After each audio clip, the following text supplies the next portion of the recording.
बगरमा भाग्य खोजिरहेको भुइँचम्पा आँधी।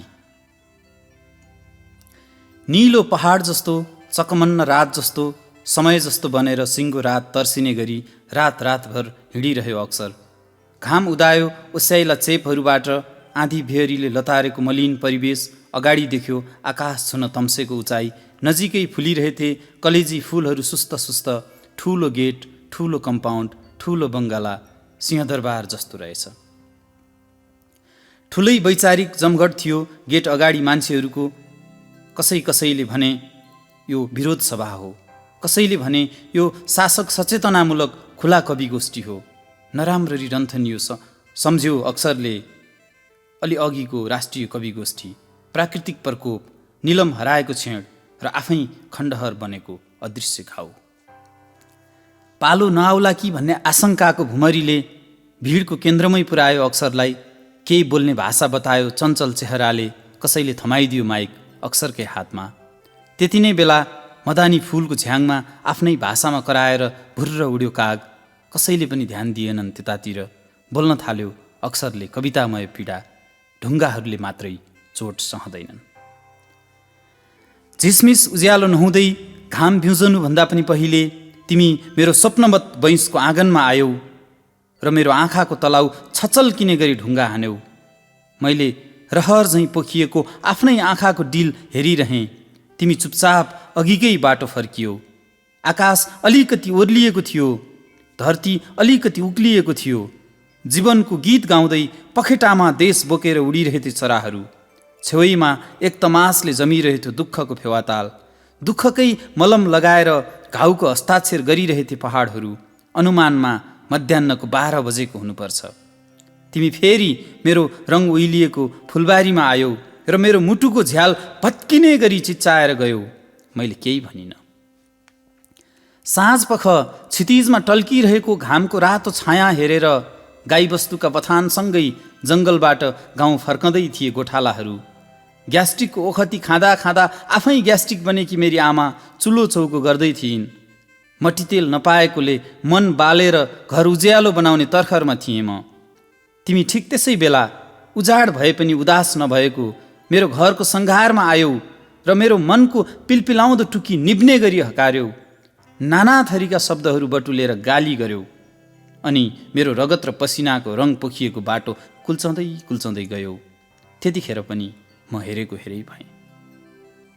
असजिलो मानेर आकाशमा ताराहरू टिलपिलाए। खरले छाएका छानाहरूमा जुनेली किरणहरू पोखिए। कसो कसो तरङ्गको निद्रा निदाएँ म। मध्यरातमा मेरा खजमजिएका सपनाहरू टेक्न तिमी फेरि आयौ र म जस्तै मेरा मुरलीहरू भाँच्यौ। सुदूर भविष्यको किताबका पानाहरू च्यात्यौ। मेरा सपनाका वस्तुभावहरूलाई गोठै रित्तिने गरी दाम्लो फुकाएर लगार्यौ। मैले विकट गाउँका बिरामीहरूलाई बाँड्न भनिराखेको औषधिका सिसी र बोतलहरू पनि फुटायौ। मेरा जिन्दगीका चोटाकोठा चहारेर लान मिल्ने सब थोक लिएर तिमी बाहिरियौ। यसपटक तिमी बाहिरिँदा तिमीसँगै मेरो मुटु पनि बाहिरियो। तैपनि मैले केही भनिनँ। यसरी तिम्रा अत्याचार सहँदा सहँदा कति दिनहरू बिते, महिनाहरू बिते, ऋतुहरू बिते, वर्षहरू पनि बिते। अझै म चुपचाप सहिरहेछु। किन तिमीलाई थाहा छ? म तिम्रा विरुद्ध उभिएको भए मैले जतनले राखेको यो देशको नक्सा च्यातिन सक्थ्यो। त्यसैले त तिमीले पटक पटक दिएका सहनै नसक्ने चोटहरू पनि सहिरहेछु। किनकि मैले भोलि मेरो छोरोलाई पनि देखाउनु छ यो देशको सुन्दर नक्सा। धेरैले ठुलो स्वरले होमा हो मिलाए। तालीको सङ्गीत घन्कियो उसै गरी, मानौ मूलद्वारको चेप हुँदै फराकिलो कम्पाउन्डका फुलहरू छोएर भित्र पसिरहेछ तालीको ऐतिहासिक गर्जन र चर्किरहेछन् भव्य भवनमा टाँसिएका झ्यालका सिसाहरू। निकै आन्दोलित भयो भिड। नजिकै ढकमक्क फुलेका फुलका रङहरूले निथ्रुकै भिज्यो अक्सर। भिडभित्रका प्रत्येक जोडी आँखा टाँसिएका थिए एकटङ्कार अक्सरकै चेहरामा। सडक धाँजा फाट्ने गरी उफ्रिरहे लगातार श्रमिकका पाइलाहरू। कविताको ऊर्जाले उचालेका धेरै लात्तीहरू लगातार बर्सिरहे अगाडिको फलामे गेटमा। अकल्पनीय बन्यो वातावरण। लाजले मुन्टो निहुराए गमलाका फुलहरूले। त्यत्तिकैमा साइरन बजाउँदै आयो महानगरीय प्रहरीको जालीदार भ्यान। भागदौड चल्यो त्यहाँ। केही खास मान्छेहरू उभिरहे अघिकै ठाउँमा। वर्दीधारीहरूले भ्यानभित्र हाले अक्षरसहित अरू 10-8 जनालाई अभियोग थियो विरोध सभा गरेको। कालो सडकमा लगातार गुडिरहेको भ्यान रोकियो खास स्थानमा पुगेर इलाका प्रहरी कार्यालय हनुमान ढोका रहेछ त्यो। बिल्ला भिराइयो अनेक थरीको आतंककारी षड्यन्त्रकारी देशद्रोहीको संज्ञा दिइयो। निर्घात चुटाई खाइरहँदा मनमनै भन्यो अक्षरले, स्मरण रहोस् महाशय, यो देश मेरो पनि हो। साँझ पर्यो सधैँ झैँ, तर कतै देखिएन खुला निलो आकाश, गुँड फर्किँदै गरेका चरा जस्तै बादलका हुलहरू। देखियो त केवल फलामका मोटा डन्डी, बेतका चिल्ला लट्ठी र लट्ठीसँगै उभिएका नकाबधारीहरूको लस्कर। 2-2 घण्टाको अन्तरालमा जारी थियो अपरेसन। रातभरि शरीरका नीलडामहरू छामेर सम्झिरह्यो अक्षरले आगत विगत र वर्तमान। मध्य मङ्सिरको यो कहाली लाग्दो रात, 8 महिना भएछ मध्यरातमा घर छोडेको। तर्कनै तर्कनाको भारी, कहाँ कहाँ बिसाइयो, कहाँ कहाँ फुकाइयो, सम्झन पनि गाह्रो, बिर्सन पनि गाह्रो। धान बटुल्दै होलान् गाउँहरू यतिखेर, पसिना चुहाउँदै होलान् बा खलियान र खर्कहरूमा। कस्ता भए होलान् विजय पर्खिरहेका आमाका समावेशी आँखाहरू, कति भिजाइ होला सिरानी सयपत्रीले। कसरी बिते होलान् दसैँ तिहारका खुसीहरू, निधारभरि रातो अछेता, सिरैभरि पहेँलो जमरा, कसले सजाए होलान् ओठ ओठमा खुसीको रङ, कसले बाट्यो होला लिङ्गे पिङको लठारो, कति अबेरसम्म घन्कियो होला दोहोरी अष्टमी नवमीका रातहरूमा। कसले भैलो मागे होलान् मखमली तिहारमा, कतिले लगाए होलान् मखमलीको माला, देउसीमा कतिले कसरी बजाए होलान् चेतनाको मादल, कतिपल्ट शीतले नुहाए होलान् सिङ्गै गाउँका छानाहरूले। आउँदैछ बिस्तारै पुसमाघको कोसेली, यो वर्षको ठन्डीमा कहाँबाट मगाउला देशले स्वेटर र मफलर। को झर्लान् देवघाट माघी पर्व नुहाउन, कहाँ कहाँ देखिएलान् हेमन्तको चोक्टाचोक्टी कुहिरो। यस वर्ष पनि उसै गरी चल्नेछ शिशिरको नाङ्गे सिरेटो। थाहा छ यसपटक पनि होली उज्याला अनुहारहरूमा मात्रै आएर फर्कनेछ। क्रमशः सकिनेछ यो युगको एकलौटी फागुन, चैत ओर्लनेछ दुबो पलाएका चौरहरूमा, नसुकेका आला रुखहरूमा। चराहरूले पनि त्यतै बनाउनेछन् आफ्नो सुरक्षित गुण, जहाँ पाउलिनेछन् हरिया पालुवाहरू। युगको यो वर्ष पनि व्यर्थ बित्नेछ पोहोरको झैँ, लिउन उब्केका पुराना भित्ताहरू उस्तै रहनेछन्।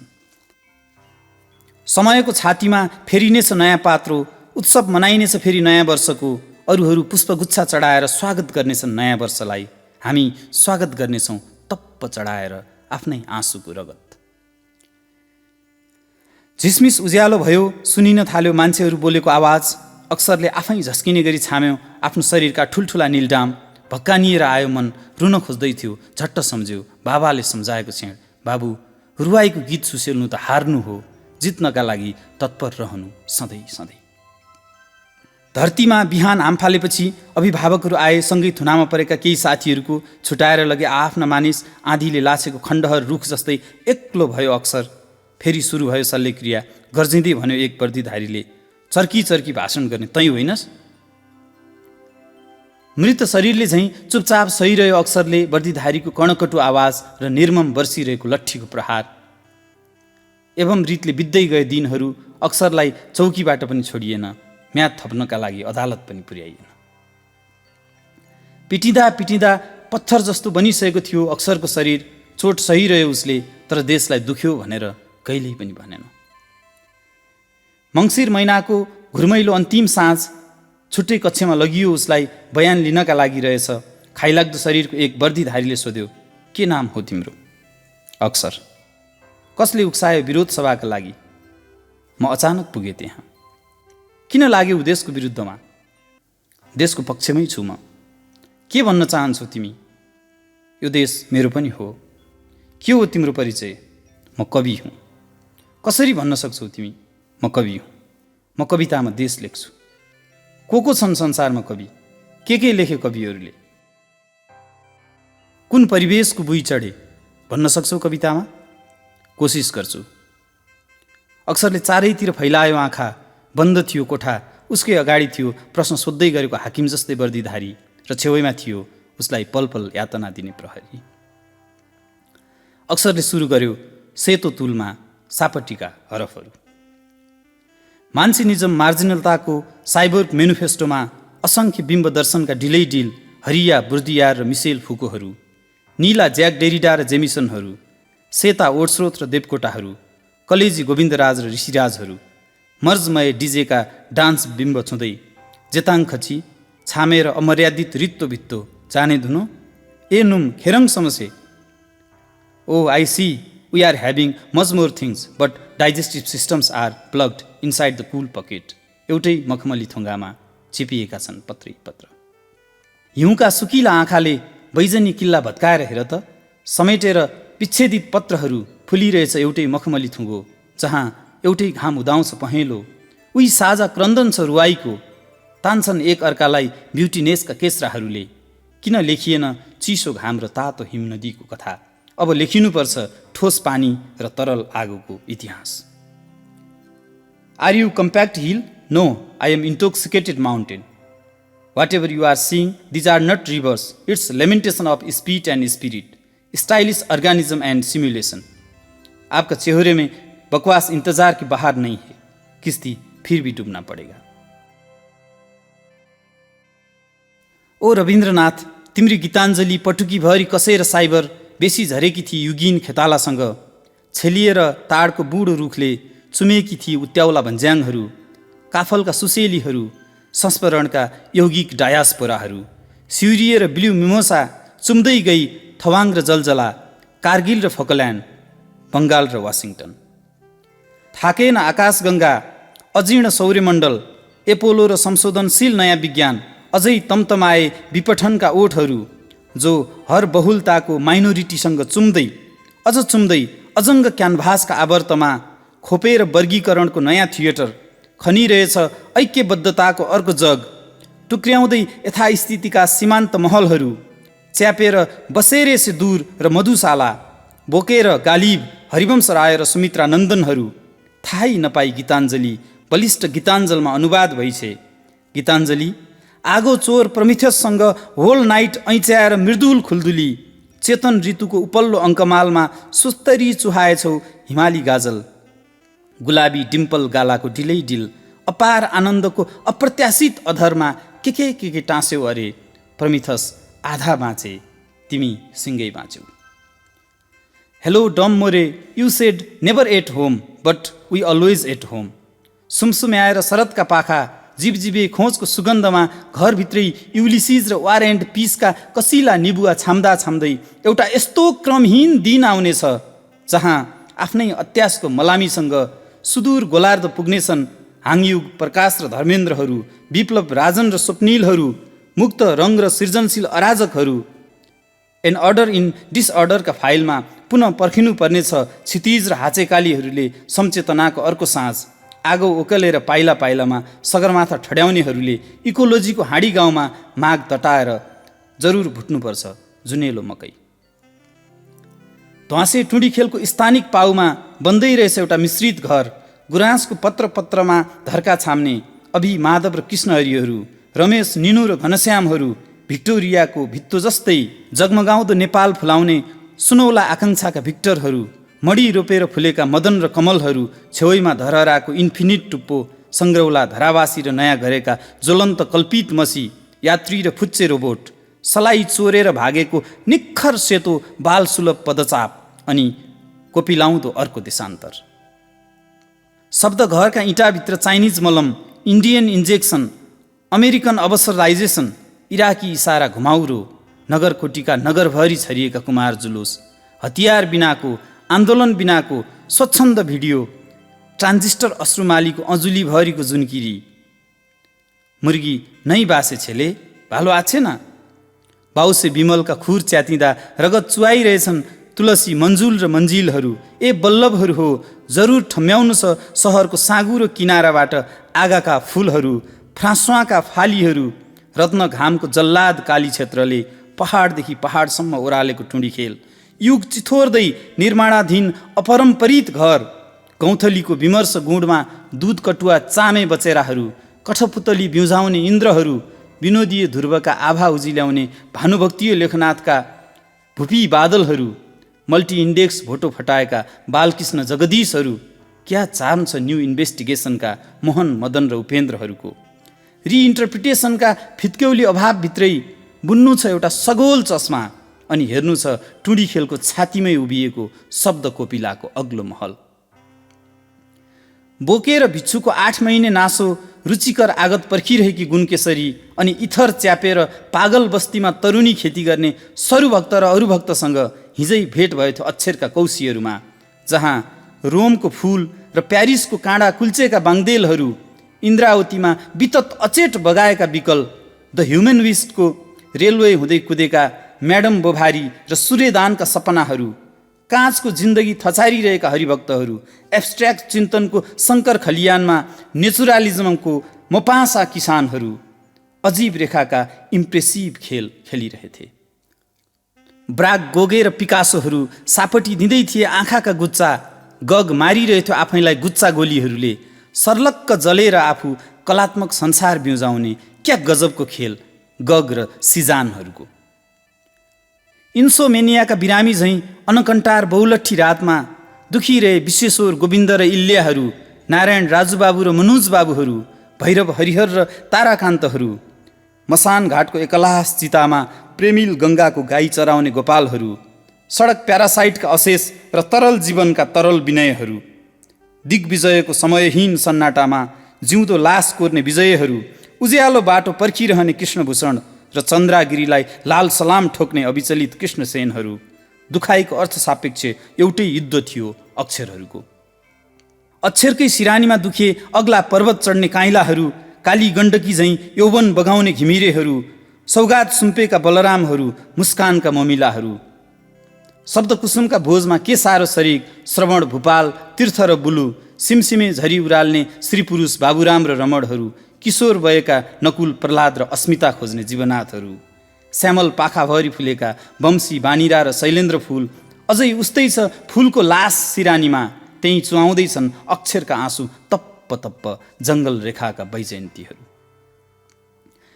नीला 90 अक्षर ढाकरभरि बोक्दै असारे युद्ध जितेर साँच्चै जिनियस बन्ने कुलमणि कृष्ण र शरद, हरि गणेश र रामचन्द्र, श्रीविक्रम त्रिविक्रम र घटराज, नरेन्द्र मुकुन्द र दिनेश, शारदा पेशल र रामबाबु, दुवसु टिकाराम र हेमन्त, स्नेही बुद्धिसागर र कृषु, कति गरुङ्गो हुँदो हो अक्षर, सकुशल ठड्याइरहे घाँसबाट एक एक सूर्योदयको शिखर, रङ्गाए भुवन मोहन नौलो क्यानभास, श्रद्धाको जुन भिरेको वैचारिक आँगनबाट गर्दैछन् राजेन्द्रहरू हार्दिक गुड बाई अक्षरका अग्ला धरहरा छोडी जानेहरूलाई।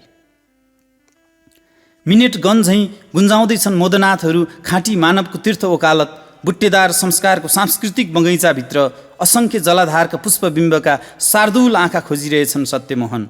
रक्तिम आँसुका छेउ हुँदै बोकेर हार्दिक अक्षरको बन्दुक निभा जुइन भन्दै बेतोड कुदेकै हुन् सुदूर चेतनाका महेश विक्रमहरू, सुकिला गाउँमा जस्केलोबाट बतासिएका कस्मेटिक गीतका सरगमहरू सम्झेर किडी जियालाई टाँसेर मन भरिभरि कति भक्कानिए होलान् छापामारहरू, असन्तुलित प्राध्यापक र सञ्जीवहरू, पहेँला पल्पसा र वाग्लेहरू, नीला रचनाका रोचकहरू, अक्षर काटेर अक्षर रोप्दै गरेका हिउँ जस्ता दयाराम, मोहनराज, तारानाथ, कुमार र लक्ष्मणहरू।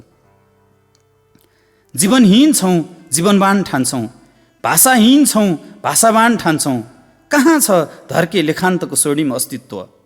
बेकेहरूको जीवन पछ्याउँदै नाङ्गो नदीको किनारै किनार मिराज फ्याँकेर दौडने एक लहर पराजित कुहिरो हौँ हामी, सम्वेकको घनघोर जङ्गलमा खोजिरहेछौँ हिउँ चितुवाका जातीय पदचाप।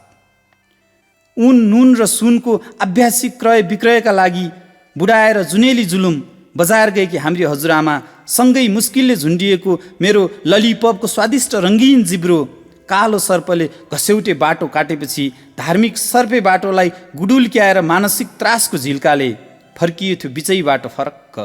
आज म उही बाटोमा उभिएर कलात्मक स्रष्टा र उनैका स्याम्पलिङ अभिव्यक्तिलाई ससम्मान सलाम गरिरहेछु पैँचो मागिएका अक्षरहरूले। अक्षरले भन्यो, यति सम्झिन सकेँ सर। बोल्दै बोलेन वर्दीधारी अनुसन्धानकर्ता मुन्टो उठाएर हेऱ्यो अक्षरले ऊ भएतिर, आँखाको किनार हुँदै गालाका डिलसम्म ढिका ढिका बनेर खस्दै रहेछ देश। आफ्नो छेउैको प्रहरीतिर हेऱ्यो अक्षरले, ऊ त आत्मग्लानीले थिचिएर बाहिरिसकेछ अघि नै। भिजेका आँखा स्पष्टीकरणका रुमालले पुस्दै धर्मरायको स्वरमा बोल्यो अनुसन्धानकर्ता, माफ गर्नुहोला। तुरुन्तै उसले नम्बर डायल गर्यो टेलिफोन सेटमा। आवाज ठोकिन पुग्यो। गृह प्रशासनमा च्याठिएको स्वरमा के भन्यो। सायद ठुलै मान्छे रहेछ ऊ। अनुसन्धानकर्ता र अक्षरबीच जोडिन थाल्यो सन्दर्भ। अनौपचारिक कुराकानीको विगत विनिमयको हार्दिक साँझ बन्यो त्यो। अक्षरले झ्याल खोलेर निहाल्यो। सडकमा दौडिरहेका धमिला आकृतिहरू, सधैँ झैँ रुन्चे स्वरमा बोलिरहेथे बन्दकी ल्याम्पपोस्टहरू। आज धेरै पछि शिर उठाएर हेऱ्यो उसले आकाशतिर। ताराका झिलझिल सिताराहरूको बीचमा मुसुक्क हाँसिरहेथ्यो जुन। आकाशको पल्लो गोलार्धमा तिर्सनाको औँठी साटिरहेथे बादलका प्रेमी प्रेमिकाहरू।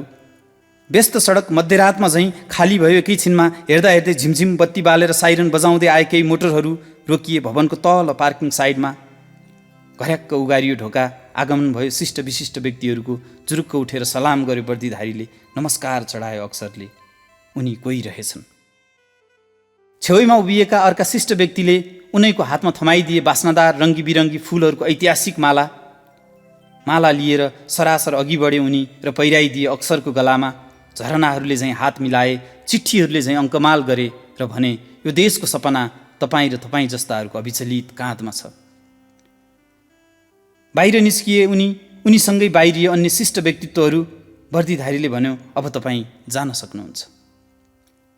गलामा फुलको माला पहिरिएर प्रहरी कार्यालयबाट बाहिर निस्कियो अक्षर। फुलबाट घरि बसन्त मगमग आउँथ्यो, घरि जुत्ताको गन्ध आउँथ्यो। उसलाई शङ्का लाग्यो, यो माला विजयको हो कि पराजयको। अनेक थरी सपनाका रुमालहरू बुन्दै सरासर हिँड्यो अक्षर। रातको अस्पष्ट परिवेश, ओठहरूमा प्यास पर्खेर 200 जिन्दगी बेचिरहेथ्यो ठमेल। बोराहरूमा आँखा लुकाएर सडक किनारमै सुतिरहेथ्यो लैनचौर। अप्राप्तिको भारले थिचिएकोले ढलुँ ढलुँ लागेको थियो उसलाई पनि त्यतै कतै। तर के गर्नु, मालाको सिरानी हालेर सुत्न नमिल्ने रहेछ। झसङ्ग भयो अक्षर। खोइ त नयाँ सपना। सम्झियो उसले अलि अघिको वाक्य, यो देशको सपना तपाईँ र तपाईँ जस्ताहरूको अविचलित काँधमा छ। अक्षरले हत्तपत्त छाम्यो आफ्ना दुवै काँधहरूमा लत्रिरहेका रहेछन् पसिनाका मालाहरू। समयको यही कालखण्डमा महसुस गर्यो उसले, साँच्चै सपना त पसिनाको माला रहेछ। आफ्नै काँधमा पनि रहेछ यतिखेर पसिनाको माला। मस्त निदाएका सडकहरू बिउजने गरी चिच्याउन थाल्यो अक्षर। आमा, म आफ्नै मजेरीमा सपना बोकेर फर्किँदैछु। अब पाखाभरि रोप्छु सपना, पाखैभरि फुलाउँछु ढकमक्क। आमा, काँधमा मात्रै होइन, मेरो छातीका नसा नसामा लगातार सपना बगिरहेछ। आफ्नै चेतनाको ढोका खुलेपछि बल्ल महसुस भयो आफैसँग हुँदो रहेछ सपना। आकाशबाट एक एक गरी तल ओर्लिए ताराका थुङ्गाहरू। सबैले चुमेर गए अक्षरका दुवै काँधमा। जुन पनि तल ओर्लियो र उसकै शिरमा बस्यो एकछिन। जाने बेलामा जुनले भन्यो, हेर्नेहरूलाई फुल जस्ता आँखाहरू देऊ, हिँड्नेहरूलाई पहाड जस्ता खुट्टाहरू देऊ, लेख्नेहरूलाई हिमाल जस्तो सेतो स्वच्छता देऊ, पढ्नेहरूलाई देशको सपना पढ भन्नु। हिँड्दा हिँड्दै थाक्यौ भने कुनै मोडमा एकैछिन भए पनि सम्झनु मेरो चञ्चलता। म तिमीलाई बोकेर हरियो आँचलमा सजिएका डाँडा पाखाहरू घुमाउला। बैंसले राताम्मै भएका गुराँसका कोमल पिठ्यौँहरूमा सुताउला। कहिले पुर्याउला मन जस्तै फराकिला फाँटहरूमा, कहिले लैजाउँला फेवा र बेगनासको टिलपिल टिलपिल आँगनमा। सगरमाथाको अग्लो कौसीमा बसेर आत्मगौरवको लामो सास फेरौँला। कहिल्यै नआत्तिनु, हर क्षण फुलाइरहनु आफ्नै पसिनाको रङ। उपहार पाएको भव्य महलभन्दा पसिनाको सुकुल धेरै ठुलो कुरा हो। परिश्रमको मादकताले त्यही सुकुलको निधारमा अवश्य ओराल्नेछ नयाँ चेतनाको नयाँ घाम। कयौँ वर्षपछि आफ्नै पखेरोतिर फर्कियो सहर पसेको मान्छे।